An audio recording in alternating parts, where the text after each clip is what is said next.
დღეს საქართველოს ეროვნული სატყეო პროგრამის პლენარული სხდომა გაიმართა. პროგრამის მიზანია სექტორული პოლიტიკის გაძლიერება, საკანონმდებლო და ინსტიტუციური რეფორმის მხარდაჭერა. შეხვედრაზე წარმოდგენილი იყო ეროვნული სატყეო პროგრამის სამუშაო ჯგუფების სამომავლო გეგმები და 2013 წლიდან დღემდე ჩატარებული საქმიანობების ანგარიშები.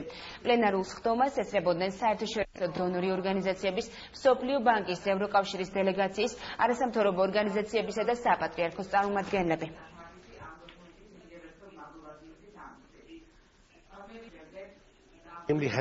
გერმანიის ტექნიკური თანამშრომლობის საზოგადოება საქართველოში პროექტს გერმანიის თანამშრომლობის სამინისტროს სახელით ახორციელებს. მოხარულები ვართ, რომ შეგვიძლია დავეხმაროთ ქვეყანას მდგრადი სატყეო მენეჯმენტისა და ეროვნული სატყეო პოლიტიკის განვითარებაში. დაავადებების წინააღმდეგ ბრძოლა, ტყეების გაშენება და ასე შემდეგ.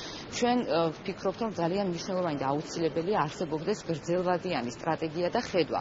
საითმიდის ეს სექტორი, როგორი რეფორმა უნდა გატარდეს იმისთვის, რომ ტყეების მართვა იყოს ისეთ, როგორც ხდება ეს ევროპულ ქვეყნებში და რომელიც უზრუნველყოფს ტყეების გამოყენებას და თან მათ დაცვას.